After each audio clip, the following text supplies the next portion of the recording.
ท่านทั้งหลายก็ขออนุโมทนาก็ยังมีระบบออนไลน์ด้วยญาติโยมหลายผู้หลายท่านก็ติดตามเข้ามาทั้งระบบ Facebook เนาะก็ขออนุโมทนาบุญตัวมาปะกันแล้วก็บ่ฮื้อได้ขาดแคลวเสียเวลาจะนำเสนอสาระธรรมะในหัวข้อที่ว่าความสุขของมนุษย์ที่แท้จริงความสุขของมนุษย์ที่แท้จริงญาติโยมท่านทั้งหลายความสุขเป็นจะใดคนเฮาถ้าสามารถเรียกร้องอะไรยังได้จากชีวิตก็คงจะเรียกร้องเพียงแค่ขอให้กินง่ายทายคล่องนอนสบายเต่าอีกชีวิตก็เป็นสุขแล้ว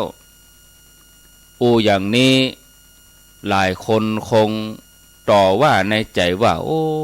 อันยังขอเตอีเตอันนะกะถ้าขออันยังได้ภัยต่อภัยก็คงจะขอให้ร่ำรวยขอให้เจริญด้วยยศศักดิ์มีอำนาจมีชื่อเสียงได้เป็นดาราไปที่ไหนภัยก็แวดล้อมแต่ละวันก็โด่งดังบยุทธย่อนหรือบ้านก็ขอได้มีตำแหน่งหน้าที่สูงนะมีตำแหน่งระดับสูงมีความรู้มีความคิดนะถ้าเป็นคนหนุ่มคนกำเป็นบ่าวเป็นสาวก็ขอให้มีแฟนสวยแฟนหล่อนะอย่างทำน้องเนี้ยแล้วที่ลืมบ่ได้อย่างเด็ดขาดก็คือขอให้มีเงินนะขอให้ลงทุนค้าขายได้ดีนะเดินทางไปที่ไหนก็ขอให้แคล้วคลาดปลอดภัยการกินง่ายทายคล่องนอนสบายก็ดูเหมือนว่า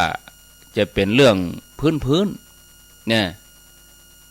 มันเป็นเรื่องประเภทหญ้าป่าคอกบะมีก้าบะมีราคาจะใจหากินกะ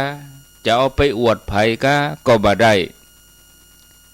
ตั้งแต่น้อยถึงใหญ่นี่กินง่ายทายคล่องอยู่แล้วจะไปสนใจอะไรอย่างแถมนี่หลายคนอาจจะเกิดอย่างอีญาติโยมท่านผู้ฟังแต่ของที่เป็นหญ้าป่าคอกเนี่ยสำคัญเฮาลองกลั้นลมหายใจสักนาทีก็จะรู้ว่าอากาศนั้นน่ะมีความหมายต่อชีวิตเฮาถึงจะเป็นเซียนในการเล่นหุ้นถึงจะเป็นเศรษฐีมีความมั่งมีถึงจะเป็นเศรษฐีมีเงินนักก็ประจักษ์แก่ใจว่าถ้าคืนไหนสามารถรับได้เต็มตารับได้สนิทอันนั้นนะว่าโชคดีแม้ในยามที่เงินตรามันเขียมเนี่ยญาติโยมแต่คนที่เปิ้นสามารถบริหารจัดการแล้วก็เปิ้นรับได้สนิทเนี่ยก็ถือว่าโชคดีนะถ้าว่าเศรษฐกิจดีเงินไหลสะพัดก็บ่ใช่ว่านอนรับสนิทจะเป็นเรื่องที่ทำกันได้ง่ายคนจำนวนนักนี่ทำงานตักตวงเงินจนเป็นเศรษฐี10 ล้าน20 ล้านแต่เพราะว่าสิ่งหนึ่งที่สูญเสียไปก็คือความสามารถที่จะนอนอิ่มนอนหลับสนิทนะตอนเป็นละอ่อนการรับนั่นนี่เป็นเรื่องง่ายบางทีนี่นอนหลับบนอ้อมอกแม่บนตักแม่ละอ่อนนี่นอนหลับไหนก็ได้นะหลับในรถก็หลับบางทีนี่ญาติโยมเสียงดังขนาดละอ่อนก็ยังหลับได้แต่บ่กองใหญ่ขึ้นมานี่ของง่ายกลายเป็นของยากไปเหียการนอนการกินการขับถ่ายบ่มีราคาก้างวดอันหยังก็จริงแต่ก็เพราะบ่มีราคาก้างวดเนี่ยญาติโยมถึงได้เป็นปัญหาสำหรับคนยุคนี้ ยุคที่งานมันยุ่งยากนะญาติโยมถึงจะมีเงิน10 ล้าน20 ล้าน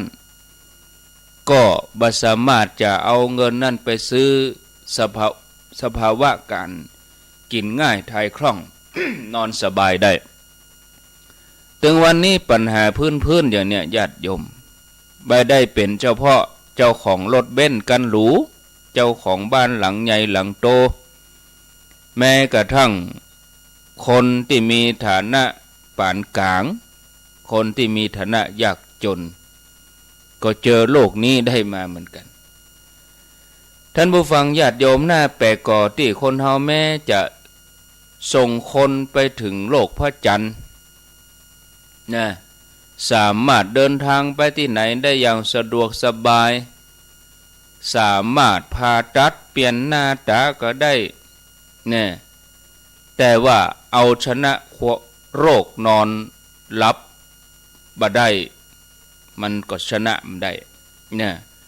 บ่สามารถที่จะชนะโรคนอนบ่หลับได้ยานอนหลับที่วางขายกันตามท้องตลาดที่เฮาไปหาหมอปรึกษาก็แก้ปัญหาเพียงชั่วคราวที่จริงก็เป็นเพียงแต่ทำให้เฮารับอันนี้ต้องห้องว่าหมดสติทำให้เฮาหมดสติไปชั่วคราวแต่บ่ให้ได้เฮาสบายนะบ่ทำให้เฮาสบายเฮากินยานอนหลับเฮาตื่นขึ้นมาเฮาก็รู้สึกเพลียรู้สึกงัวเงียสมองมันตื้อนะยังบ่ต้องอู้ถึงผลข้างเคียงที่จะตวยมานะยานอนหลับก็ยังติดอันดับขายดียากล่อมประสาทยานอนหลับนะญาติโยมที่จริงบ่ใช่แต่ยานอนหลับต่ออันยาถ่ายก็ขายดีคนสมัยนี้นี่มีปัญหาเรื่องการขับถ่ายทั้งนั้นจะไปเปิ่งยาถ่ายทุกวี่ทุกวันสุขภาพมันก็คงจะแย่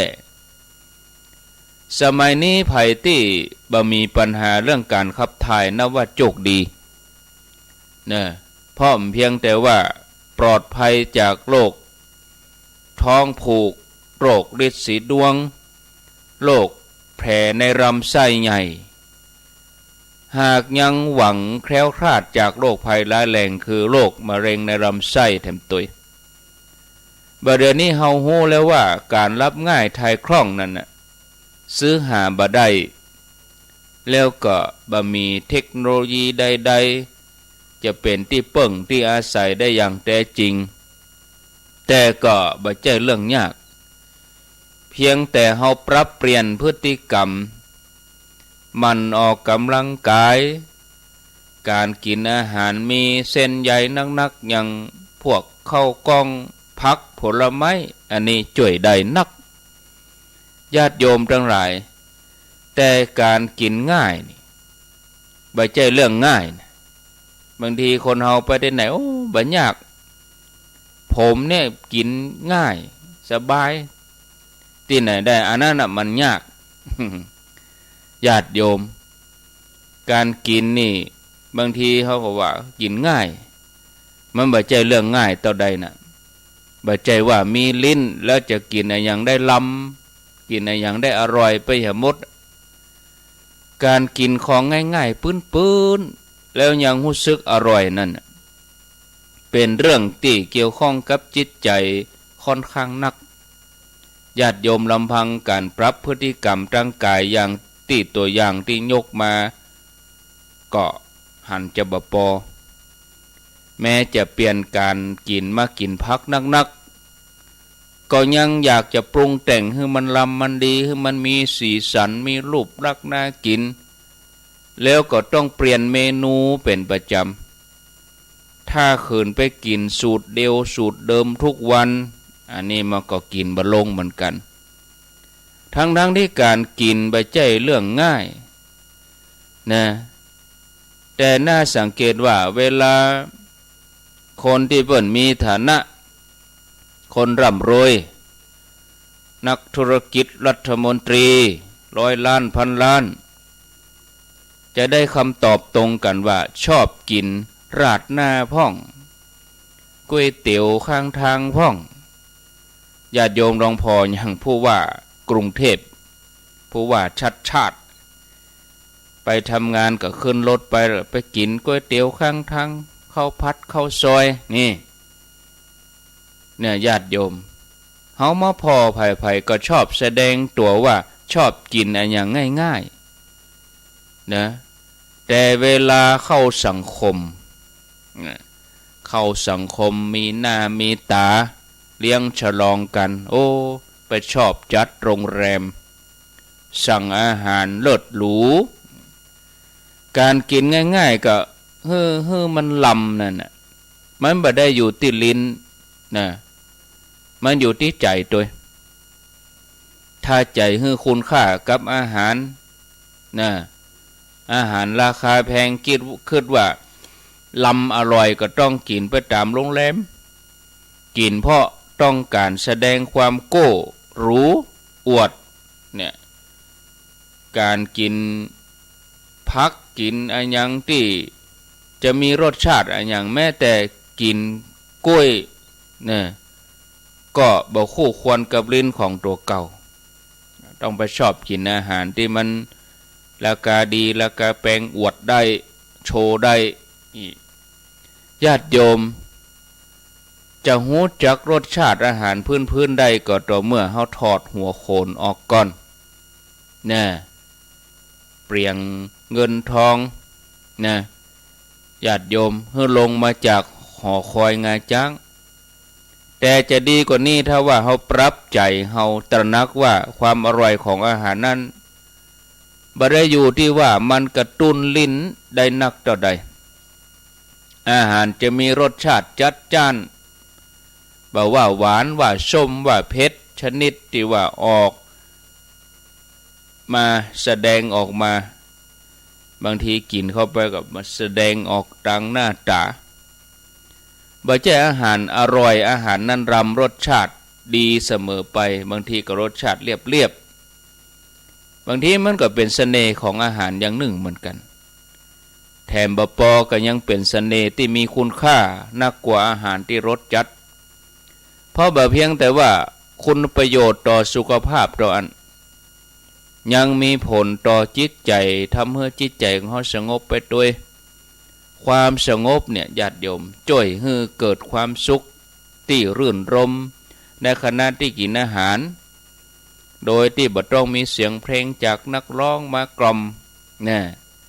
อย่าลืมว่าความสุขบ่ได้เกิดจากการเร้าจิตใจกระตุ้นจิตใจต่ออันความสงบก็เป็นบ่อเกิดแห่งความสุขได้นะอันนี้มีกำเมืองที่ว่าเปิ้นบอกว่าเปิ้นเฮาว่าอย่างสุขเมื่อกินดักเมื่อกินข้าวเป็นเจ้าเมื่อเข้านอนดักเมื่อกินข้าวเป็นเจ้าเมื่อเข้านอนนี่ญาติโยม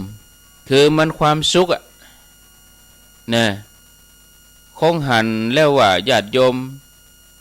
การหู้จักกินง่ายๆ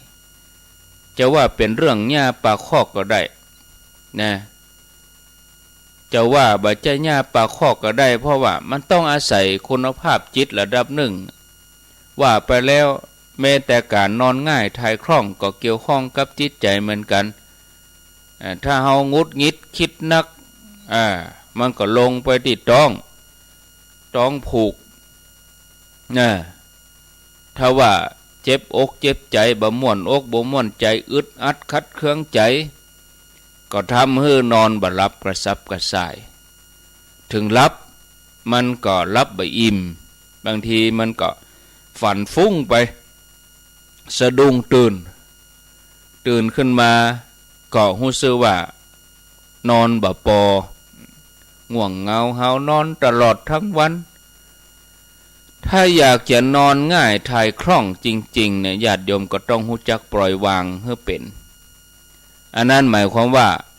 ต้องฝึกใจให้กึดจ้างกึดเป็น นะกึดเป็นตีเป็นตังนะบ่ใจกึดแบบเปรี้ยราด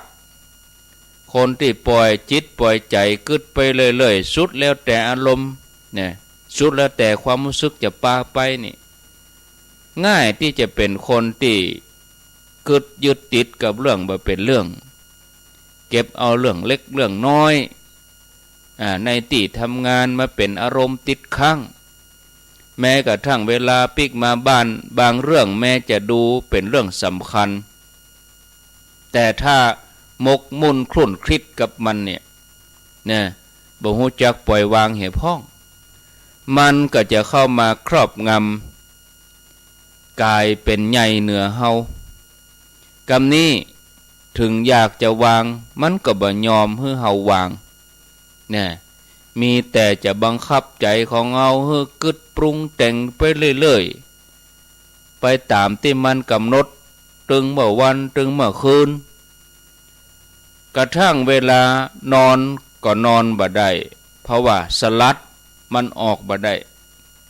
สลัดออกบ่สำเร็จมันเป็นปิ๋งเป็นยางเหนียวที่มันยึดติดเหนียวนึบเลยญาติโยมลองฝึกใจให้กึดเป็นเรื่องถึงเวลากินใจก็อยู่กับการกินถึงเวลาล้างจานใจก็อยู่กับการล้างจานถึงเวลาขับรถใจก็อยู่กับการขับรถถึงเวลาอู้ใจก็อยู่กับการอู้บ่ปล่อยใจไปกับเรื่องอื่นคนสมัยนี้นี่มักเข้าใจว่าการคิดไปตัวกินไปตัวนี่เป็นการใช้เวลาอย่างมีประสิทธิภาพยิ่งเวลาหายากต่อใดยิ่งจะต้องทำอย่างหลายๆอย่างในเวลาเดียวกันถึงจะได้ชื่อว่าเป็นคนเก่งก้าวล้ำหน้าคนอื่นไปก้าวหาหูกับญาติโยมอันนั้นคือเป็นการบั่นทอนคุณภาพชีวิตของเฮาอย่างร้ายแรงนอกจากจะทำเมื่อจิตใจของเฮามีสมาธิกับการงานใดๆแม้แต่งานเดียว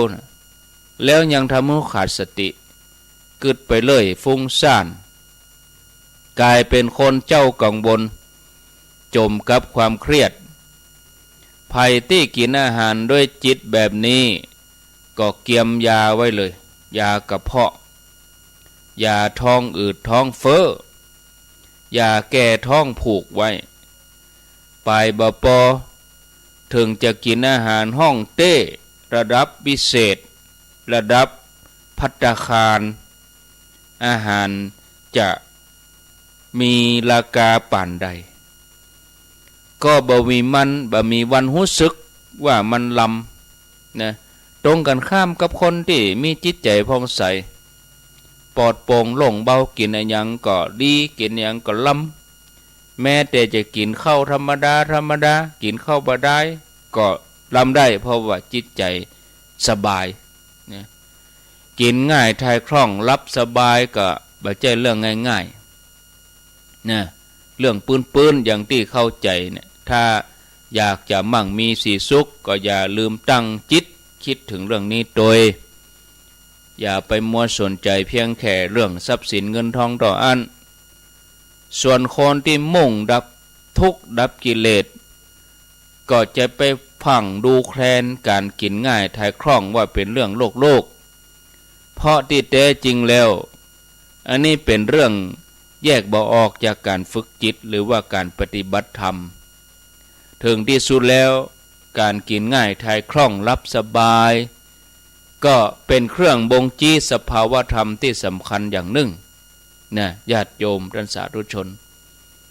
คนที่ถึงจุดสุดยอดในธรรมเนี่ยบ่ใช่คนที่เหาะเหินเดินอากาศได้ญาติโยมบ่ใช่คนที่เหาะเหินเดินอากาศได้บ่ใช่คนที่หายตัวได้แต่เป็นคนที่มีชีวิตอยู่อย่างสามัญเป็นความสามัญที่บัดธรรมดาโดยเหตุนี้ถึงแม้เงินทองจะล่อยหลอเข้าของจะแปลง แต่ถ้าหากว่ายังกินง่ายทายคล่องรับสบายก็ควรพอใจฉะนั้นญาติโยมท่านสาธุชนทุกคนทุกท่านนะฝากไว้แต่ละวันเนี่ยขอให้เฮาท่านทั้งหลายตั้งใจพิจารณาขอให้ญาติโยมทั้งหลายทุกคนทุกท่านนี่มีความกินง่ายทายคล่องแล้วก็หลับสบายอันนี้เป็นสาระที่นำมาเสนอให้ญาติโยมเมื่อเฮากินง่ายทายคล่องรับสบายแล้วเฮาก็ต้องรู้จักวางเป็นก็เย็นได้มือของเฮาถึงสองข้างนี่ทำมาอย่างได้หลายอย่างนะมือสองข้างนี่ทำมายังได้หลายอย่างมากมายสุดจะพรรณนาแต่มีสองอย่างที่เฮาทำวันละหลายครั้งแล้วก็มีผลตรงกันข้ามอันนั้นคือหยิบกำแล้วก็วางปล่อยเนี่ยความแตกต่างที่มันจะเกิดขึ้นแถมอย่างหนึ่งก็คือเวลาเฮาหยิบเฮากำมายังก็ตามเนี่ยเฮามักจะหยิบอย่างตั้งใจก็เลยบ่ค่อยมีปัญหาตัวมาเนี่ยยกเว้นหมู่ที่ย่องเบาบ่อยครั้งที่หยิบอะไรอย่างก็จะต้องหยิบโดย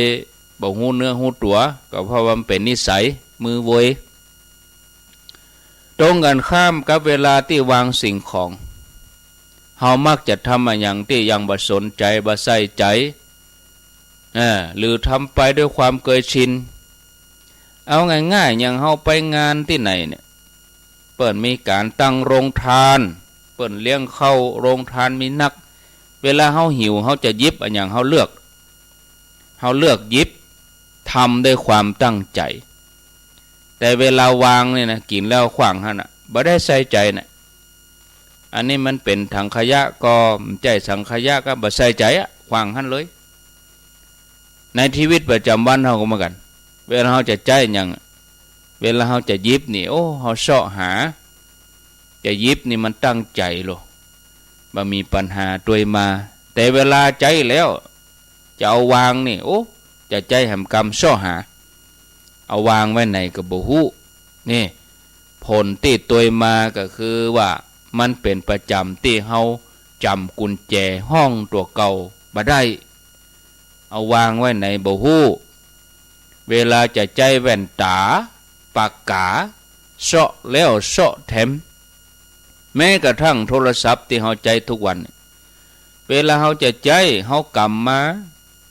เฮาหยิบขึ้นมาตั้งใจหยิบขึ้นมาจะใจโทรศัพท์แต่เวลาใจแล้วนี่หัวเอาวางไว้ในหัวลืมเสาะหาโอ้กลัวจะปะเตียวเข้าเตียวหอกเตียวเข้าเตียวหอกเอาไว้ตีนไหนวันหนึ่งโอ้เสียเวลาบ่น้อยกับการเสาะหาครัวนี่นะครัวอย่างมูนั่นมันก็บ่ใช่อย่างนั้นก็คือแว่นตาปากกาเนี่ยอย่างมูเนี่ยกุญแจมูเนี่ยตีแย่ไปกว่านั้นก็คือเสาะอย่างใดก็บ่ปะเนี่ยคนเฒ่าบางคนตีอันเขี้ยวหมีแล้วใส่เขี้ยวฟักเนี่ยถอดละไว้นี่เอาไว้ไหนบ่ฮู้จะไปงานแล้วเสาะหาเขี้ยวฟักบ่ปะรถก็มาท่าหั่นจะไปละลูกหลานห้องละก็เดี๋ยวก่อนเสาะหาเขี้ยวฟักบ่ปะเด้อญาติโยมมันเป็นจังอี้เฮาเคยสังเกตก็ว่าเวลาเฮาวางของโดยเฉพาะของที่เฮาใจเป็นประจำเนี่ยมันเหมือนกันนะตาเฮาจะพอไปที่อื่นเนาะอย่างเฮาจับจ้องสิ่งที่เฮากำลังจะหยิบเฮาก็เอาใจกำลังเมอลอยไปกึดสารพัดกึดเรื่องอื่นนะยิ่งสมัยนี้นี่คนเฮามีชีวิตที่เร่งรีบร้อนเนี่ยอย่างต้องไวๆด่วนเร็วรีบเข้าใจอีน่ะใจอย่างเสร็จก็วางเพื่อมือจะได้ ไปจับอย่างอื่นจิตมันก็ว่างมันก็ไปวางมันก็ไปเอาอย่างอื่นวางของแต่ละครั้งก็เลยบ่หูเนื้อหูตัวผลที่ตัวมาก็คือใจแหมเตื้อเนี่ยนึกบ่ออกว่าเอาไปไว้ที่ไหนไปวางที่ไหนทั้งที่ของใจทุกวันกุญแจรถก็ตะว่ายังขับอยู่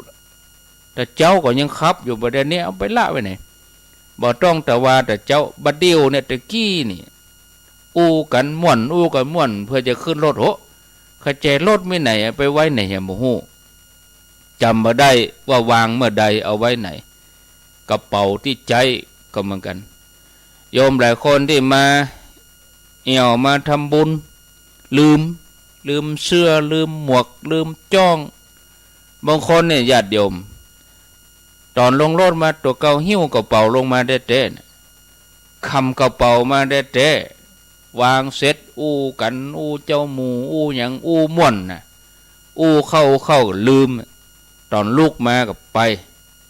โอ้ลืมกระเป๋าละไว้หั่นนี่มันเป็นอย่างนี้หรอกนะขณะที่ความยุ่งยากในชีวิตเฮาเป็นประจำเกิดขึ้นจากที่มือวางของบ่จ้างวางของบ่เป็นที่ความทุกข์ใจของคนเฮาก็เกิดจากที่ใจยึดติดกับสิ่งต่างๆบ่ฮู้จักวางอดีตที่เจ็บปวดเหตุการณ์ที่เลวร้ายผ่านมาที่มันผ่านแล้วแต่ใจเฮาก็ยังหวนคิดถึงบ่ยอมเลิกลากำอู้ที่เสียดสีแตงใจยิ่งกึดตัวใดก็ยิ่งเจ็บต่ออันแต่เนี่ยอย่างเฮาถึงกึดถึงมันนะกึดถึงเรื่องราวที่จะทำร้ายใจตัวเองอันนั้นเป็นเพราะว่าเฮาบ่ฮู้ตัวเฮาก็เลยไปยึดแบกมันไว้ในใจเป็นวันเป็นเดือนเป็นปีปัญหาจากมือที่วางบ่จ้างแล้วก็ใจที่ยึดบ่ยอมเลิกลาล้วนมีสาเหตุมาจากสิ่งเดียวกันอันนั้นก็คือขาดสติเมื่อวางอย่างบ่มีสติก็จำบ่ได้ว่าวางไว้ที่ไหนแล้วเมื่อใจบ่มีสติก็เผลอไปยึดสิ่งต่างๆมาทิ่มแทงใจหรือทำให้ใจตัวเก่านักอึ้งจนกินบ่ได้นอนบ่หลับหรือถึงกับหมดอะไรแต่อยากกับชีวิตก็มีท่านผู้ฟังญาติโยมชีวิตจะยุ่งยากน้อยลงถ้าเฮาวางของอย่างมีสตินักขึ้นยกตัวอย่างเวลาจะวางอันยังก็จะไปฝังเห่งวางเตื้อทำความเคยชินกุญแจเฮาเคยเอาห้อยที่นี่เฮาก็ตั้งสติคนเอาห้อยตัวนี้บ่แจไปวางไว้หลังตู้เย็นจะใจแหมคำไปยื้อพอมันห้อยอยู่นี่มเจ๊กะก็เฮาเอาไปวางไว้หลังตู้เย็นปุ่นน่ะอันนี้คือทำความเคยชินเฮาเคยถอดแว่นตาเอาไว้ตรงนี้ก็ควรเอาไว้ตรงนี้ทุกวันนะจะใจแหมกำมันก็อยู่ที่นี่แต่ถ้าไว้พิตตี้เอาละญาติโยมมันยุ่งละน่ะเปิ้นถึงมีตีไว้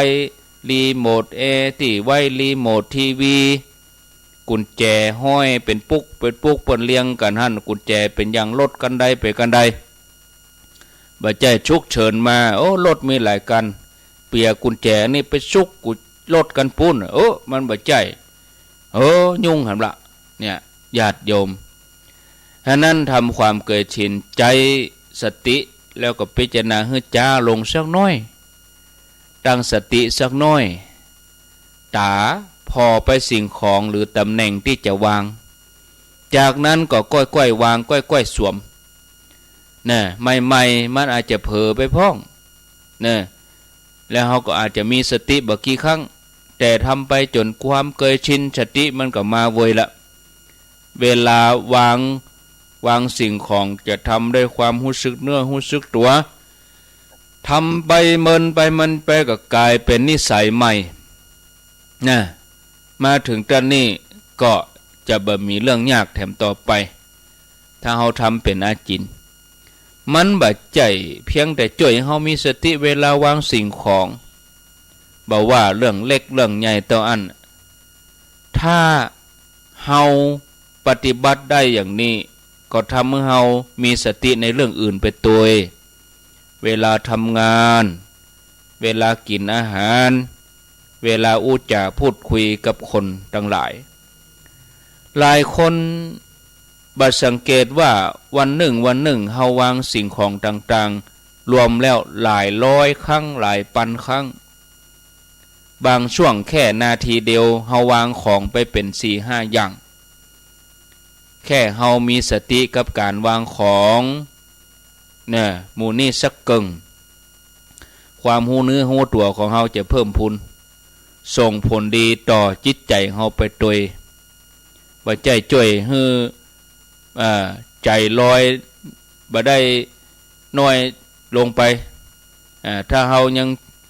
ปฏิบัติอยู่เฮาทำอยู่เป็นอาจินยังจ่วยเฮา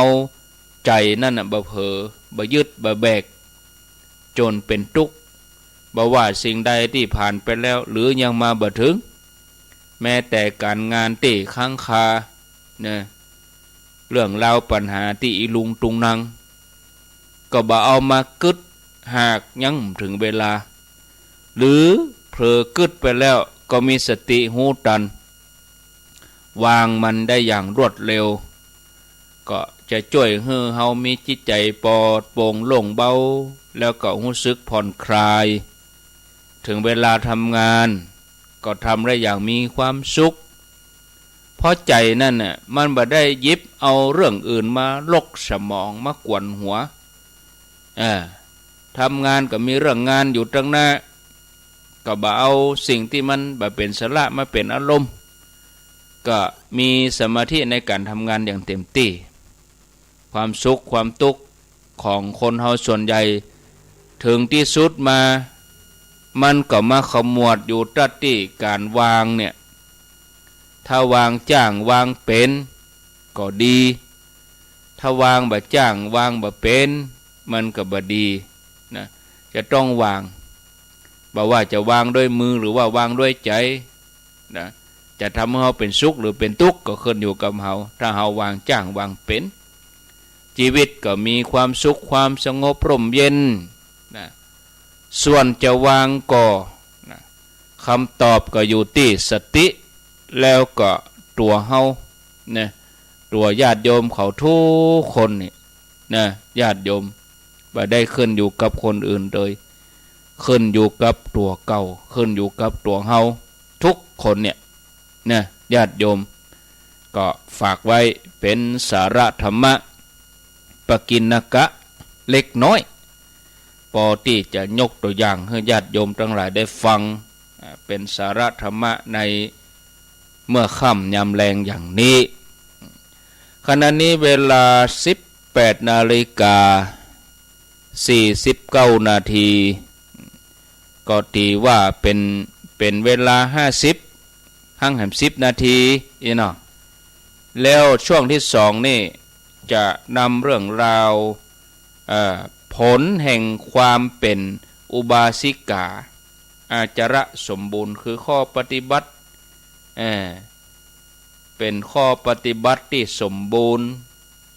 ผลแห่งการเป็นอุบาสิกาที่สมบูรณ์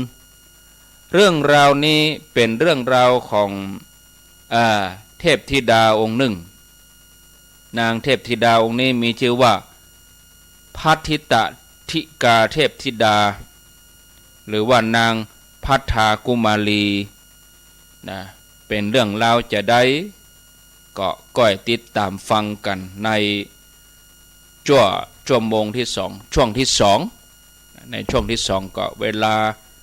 19:30 นาทีนะประเดี๋ยวนี้เหลือเวลาแถม10 นาทีก็เปลี่ยนบรรยากาศช่วงที่2นี่ถ้าว่าตันก็วางสาย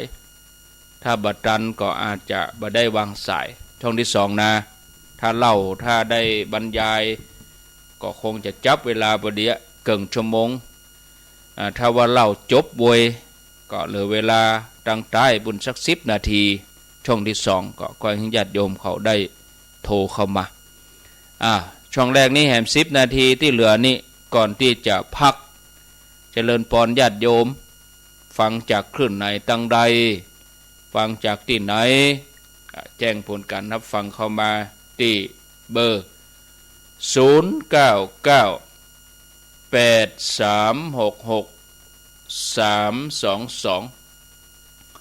0998366322ขอเจริญพร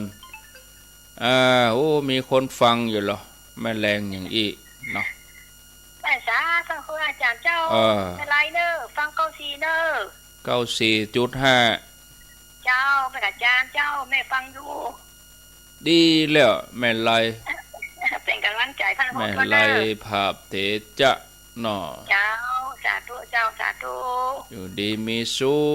ขเนอเจ้าสาธุเจ้าแม่ไลเปิดฟัง94.5 0998366322เนี่ยมีเข้ามา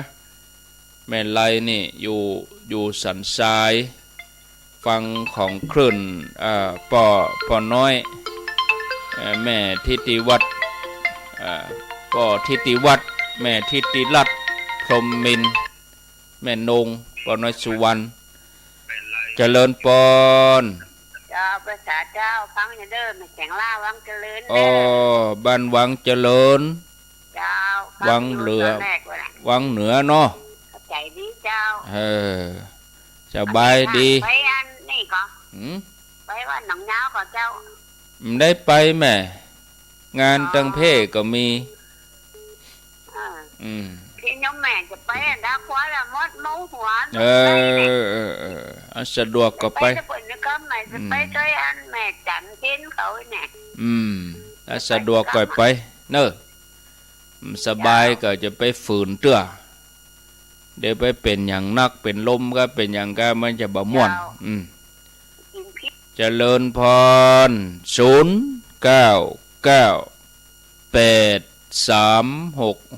0998366322มีก็เข้ามาไผจะจะจ๋าก็ขอเจริญพร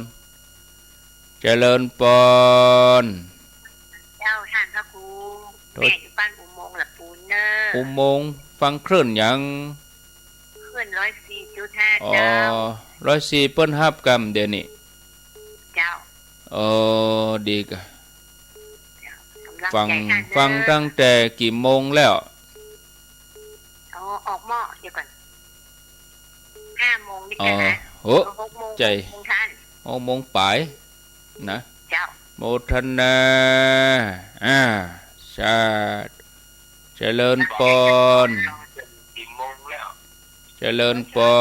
รโทษจากตั้งใดโทษจากบ้านวังมนเจ้าตำบลถุงหัวอำเภอวังเหนือจังหวัดลำปางเจ้าอำเภอวังเหนือตำบลตุงหัวเจ้าได้ฟังชัดเจนเจ้าจังหวัดลำปางฟังชัดดีก่อเจ้าฟังชัดดีเจ้าชัดเจนดีเนาะเจ้าอนุโมทนาสาธุสาธุอยู่ดีมีสุขสายต่อไป0998366322เจริญพรไปสาเจ้าค่ะอาจารย์เมื่อไปทุ่มค่ะแม่เสาสุดาจันทร์แม่เสาสุดาจันทร์บ้านป่างิ้วฟังตลอดนี่ว่าโยมเข้ากินยามื้อยามื้อบัดจันเพิ่นนะจันเขานอนฟังเพิ่นนั่งฟังนอนฟังเพิ่นม่วนเพิ่นโทรหาเลยดีแล้วกะเจ้าโมทนาคำเดียวอันที่อาตมานี่จะบ่เอาสวดใส่ละก็เดี๋ยวจะเอาสัญญาณที่ท่านสมชาติออกพอเนาะ เพราะว่าท่านสมชาติเพิ่นอยู่ลำปางเจริญพรไปสาเจ้าแม่สีฟันตาแก้วป่าไม้แดงดอยสักเก็ตอย่าไปเจ้าป่าไม้แดงเจ้าเบ็ดสะกอยดอยสักเก็ตเนี่ยเจ้าฟังคลื่น104นักก็มาใจกาวันนั้นมาวัดตุลุงแดงไปกะมาวัดตุลุงแดงแม่ยังหันอยู่เลยแต่แม่ไม่ได้เข้าไปไหว้ศาลโอ้ย่ำมาไหว้คนมันนั่งแม่นั่งอยู่หันแม่กำลังจะยกมือไหว้ศาลท่านอาจารย์เดินเข้าในศาลาเขาเข้าไปอู้กะไปอยู่ไก่แบบเตียวเข้าไปแม่นี่เนอจื้อนี่เนออีกอะถึงจะหัวไปอยู่ไก่ไม่ที่เตียวมันมาหันแล้วแม่ได้ยกมือใส่พระอาจารย์หันก็เป็นยังแม่ว่าสาธุแม่ได้บุญไรเนาะได้หันพระอาจารย์เห็นไรเนาะ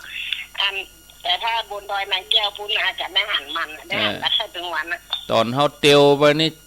ตาเขาพอในศาลาพุ่นหรอไม่ได้เหลวพอไผ่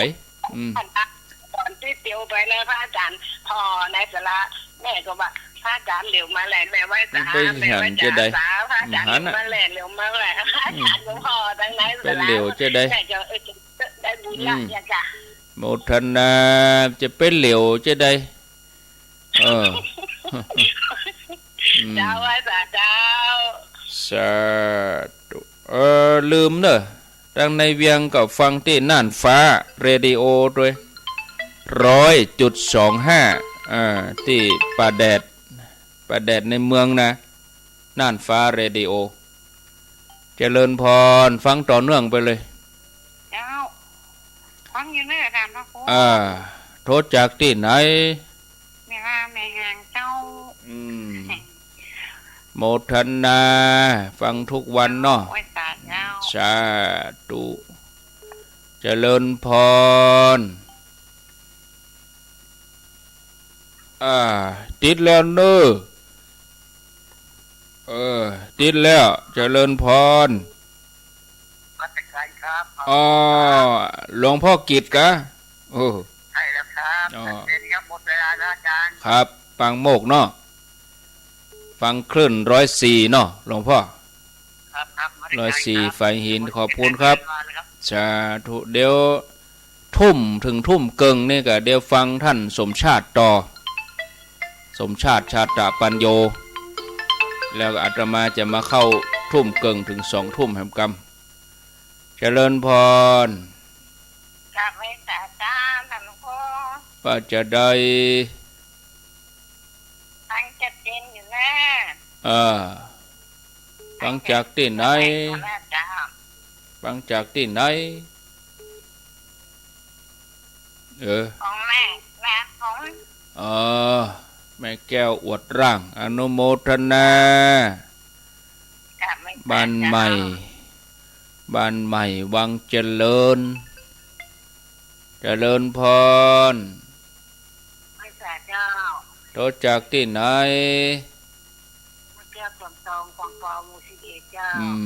ควงเป่าจอมตองฟังชัดดีเนาะฟังถึงว่าท่านครูบัตรวันนี้ก็นอนกับข้าสบายใครสบายกะมีคนยาสมดอกพูดผ่านแล้วเราแฟนมิถูกนี่รักษาสุขภาพอยู่ดีมีสุขสาธุพอเวลาแล้วเอาใจก่อนอาตมาพักก่อนเลิกแล้วก็ฟังท่านมหาสมชาติต่อไปเลยตามปกตินี่ก็จะเป็นนั้นสวดมนต์เป็นสวดมนต์2 บทก็ฟังต่อเนื่องกันบ่ให้ขาดตอนแล้วกันเดียวทุ่มเกิงก็ก้อยมาปะกับอาตมาภาพแถมใหม่นะฟังละนี้เพิ่นไหนเด้อเนอ